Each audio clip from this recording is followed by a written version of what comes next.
বেইজ্জতি আল্লাহ করবেই চাচা। যুবক মনে রাখো, আল্লাহকে ভুলে গেছো। বয়স্ক বাবা 60 বছর ধরে সুদ খান, কিস্তি নিতেছেন, বউ বাচ্চার লাইগা মিথ্যা বলে চুরি করে হারাম রোজগার করেন, 30 বছর ধরে ওজনে কম দেন, সুদ খান, কিস্তি নেন বিবি বাচ্চার জন্য। আল্লাহকে ভুলে গেলেন। বেচতে বেচতে নামাজ পড়তে পারেন না, অটো চালাইতে চালাইতে আল্লাহকে সেজদা দিতে সময় নাই, সিএনজি চালাইতে চালাইতে সামান্য 4 বন বেচে নাফরমান, এক ওয়াক্ত নামাজের টাইম নাই। আহা, একটা অটো চালাইতে গিয়ে নামাজের সময় নাই। একজন যুবক, তুমি 365 দিনের একটা বছরে কোনোদিন ফজরের নামাজ পড়লা না। প্রিয় সন্তান আমার, মুসলমান এমন হয়? মুসলমান এমন হয়? খুদার 365 দিনে কোনোদিন মনেও পড়ল না ফজরের ওয়াক্ত হয় কখন, ফজরের নামাজ হয় কখন, ফজরের আজান হয় কখন। তোমার যদি বিবেক থাকে, একটা ছেলেকে বলে গেলাম, যদি বিবেক থাকে, যদি মরে না যাও, তাহলে তুমি ইনসাফ করে বলো, তুমি বলো, ইনসাফ করে বলো, এটা কোনো মুসলমান হইতে পারে কিনা? একদিন না, 2 দিন না, 365 দিন খোদার একদিনও ফজরের নামাজ পড়লা না। 40 বছর হায়াত চলে গেল, 60 বছর আল্লাহর কোরআন দেখে দেখেও পড়তে পারেন না। মুসলমান এমন হওয়ার কথা? বলেন, 60 বছর বয়স পর্যন্ত, সেই 6 বছর বয়স থেকে 60 বছর পর্যন্ত, 4 বছর বয়স থেকে 60 বছর পর্যন্ত কোনো দিন ব্রাশের কথা, টুথপেস্টের কথা ভুল হলো না, কিন্তু মেসওয়াক চিনলেনও না, মেসওয়াক করলেনও না। এ কেমন নবীর জীবন, ভালোবাসা, এ কেমন আশেক, এ কেমন নবীর কথা মনে পড়লো? বলেন, কেমনে জবাব দিবেন? কেমনে জবাব দিবেন? গত 20 বছর ধরে দাড়ি কাটেন, এই অবস্থায় মৃত্যু হলে, আমনের মৃত্যু যদি হয় 30 বছর বয়সে, আপনি কবরে উঠবেন কি 60 বছরের বুড়া হইয়া? কথা বলেন না কেন? আরে বুঝেন নাই আমার কথাটা? যার মৃত্যু যে অবস্থায় হয়েছে, তো উনি কবর থেকে যখন উঠবে হাসরের মাঠে, তখন বুড়ো হয়ে উঠবো। এই অবস্থায়, কোন অবস্থায়? এই অবস্থায়। তো দাড়িবিহীন এই চেহারা নিয়ে সুপারিশের জন্য কেমনে যাবেন? হাউজে কাউসারের পানির জন্য কেমনে যাবেন? কেমনে দাঁড়াবেন নবীজির সামনে? তিনি কিছু বলবে না? বিড়ি সিগারেটের এই দুর্গন্ধওয়ালা মুখ নিয়ে প্রিয় নবী সাল্লাল্লাহু আলাইহি ওয়াসাল্লামের কাছে কেমনে যাবেন? ঘরে একটা রঙিন টেলিভিশন রাইখা যিনি মারা গেলেন, আপনি কেমনে যাবেন ফের নবীজির সামনে? বাজার মসজিদের ইমাম সাহেব, এক বাজারে আমার পরিচিত, উনি আমারে কইতেছে, ওনার মসজিদের এক বাজার মসজিদের এক দোকানদার বাজারের তে আজীবন বেটা সুদ লাগাইত, সুদে টাকা দিত। মারা গেছে কিছুদিন আগে। মারা যাওয়ার 20 দিন পরে, 20-25 দিন পরে বেটার বউয়ে আইছে হুজুরের কাছে, ইমাম সাহেবের কাছে। ইমাম সাহেবের কাছে আইসা পর্দার আড়ালে বলতেছে, হুজুর আমগো হেবটা কাটতে কাটতে টাকা পায়, আমনে তো পুরা বাজারের সবাই চিনেন, আপনি যদি টাকাটি উড়াই দিতেন, সুদের টিয়া উড়াই দিত ইমাম সাহেব। মুসলমান, তুমি তো কবরে চলে গেলা, তোমার বউয়ে সুদের টাকা খোঁজে। কি হবে তোমার কবরে? কি হবে তোমার কবরে? যে বিল্ডিং সুদের টাকায়, যে বিল্ডিং কিস্তির টাকায়, যেই সোফা কিস্তির টাকায়, যেই ঘরের খাট পালং ফার্নিচার কিস্তির টাকায়, ওইগুলা যতদিন ওই ঘরে থাকবে, যতদিন এগুলো ব্যবহৃত হবে, ততদিন পর্যন্ত আমল নামার মধ্যে গুনাহ উঠতেই থাকবে, উঠতেই থাকবে, উঠতেই থাকবে।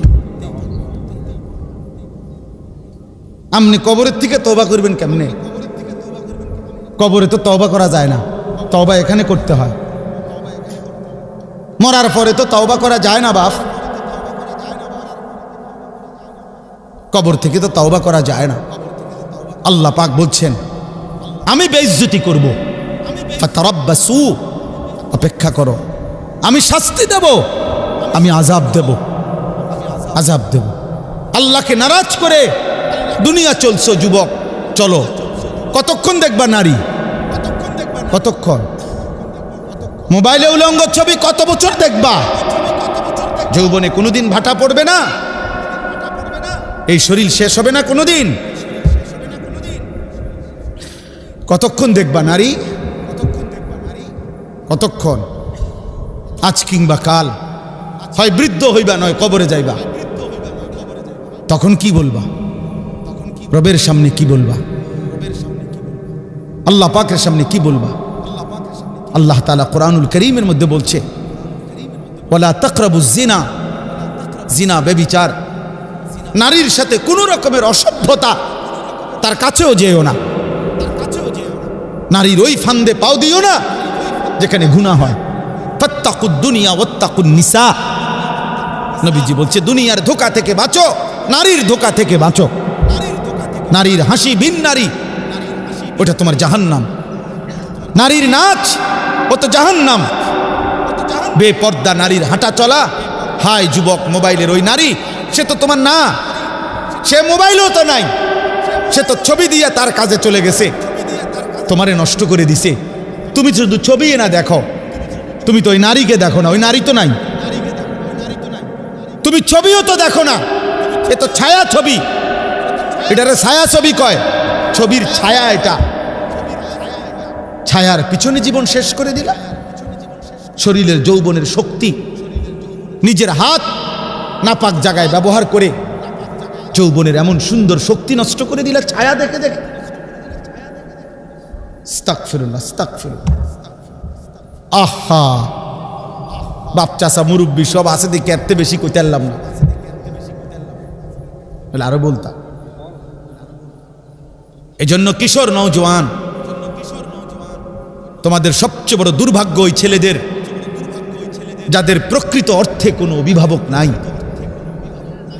খোদার কসম, অভিভাবক তাকে বলে যে তার অধীনস্থকে আল্লাহ এবং আখিরাতের কথা মনে করায়, যে তার অধীনস্থকে পরকাল স্মরণ করায়। বিবি বাচ্চাকে, তাকেই মূলত অভিভাবক বলে। এমন অভিভাবক যার কপালে জোটে নাই, সে মূলত লাওয়ারিস, লুবি বাপ। অপেক্ষায় আছে এতে একটু একটু গাছে গোড়া একটু বড় হইলেই এবার তারে দাও, পয়সা কামানিত লাগাই দাও, হয় বিদেশ নয়তো দেশে। আমি আজকেও এক ছেলে আসছে আমার কাছে ভৈরব থেকে, ও রাজমিস্ত্রির জোগালি দেয়। আমি তারে বলছি বুঝাইয়া, ও দিন শিখতে চায়। আমি বলছি বাপ এইভাবে পড়ো, তোমার স্থানীয় মাদ্রাসায়, আশেপাশে কোনো মাদ্রাসায়, তোমার ভৈরবে যেই মাদ্রাসা হোক, তুমি ওই হুজুর ইনশাআল্লাহ, আমি বলছি ওরে তুমি আমার নাম কইবা, আল্লাহর রহমতে আশা করি এমন হুজুর হবে না যে আমার চিনে না, আমার নাম কইবা, হ্যাঁ রে, কইয়া আমার লগে কথা বলাইবা, অরে আমি তোমার ব্যাপারে বলে দেব ওই ইমাম সাহেবরে বা ওই হুজুর রে, যে সে যেন তোমারে এক বেলা, তুমি মাগরিব থেকে আসা পড়ো, সারা তোমার মাগরিবের পরে তো আর রাজমিস্ত্রির জোগালি নাই। কথা বলেন আসেনি? স্বাভাবিকভাবে রাজমিস্ত্রির জোগালি তো এটা তো আসরের সময় শেষ কাম, তো তুমি মাগরিব থেকে এসে 1 ঘন্টা পড়ো, এভাবে 1 বছর শিখো। এরপরে আমি তাকে 300 টাকা গাড়ি ভাড়া দিয়া আমি কিছু যাও বাবা ভাত খাওয়াইয়া, ডেলি এরকম ছেলে আসে। তো বলছি যাও একজন হুজুর তুমি ঠিক করো, একটা মাদ্রাসার নাম বলে দিছি, ওইরে যাও তুমি গিয়ে আমার নাম কইবা, বলে হুজুরে পাঠাইছে আপনার কাছে, তখন আমি কথা বলে দেব। তাহলে আপনাদের কাছে আমার অনুরোধ, বাবারা, মুসলমান বাবারা যারা নামাজ পড়েন, তাদের যদি নামাজ ভুল হয়, খোদার কসম ওই নামাজ হবে না। অশুদ্ধ প্রত্যেক আমল আল্লাহর কাছে কবুল হওয়ার জন্য 2 জিনিস জরুরি। 1 নাম্বার হলো শতভাগ বিশুদ্ধ হওয়া, 2 নাম্বার হলো শতভাগ আল্লাহর জন্য হওয়া।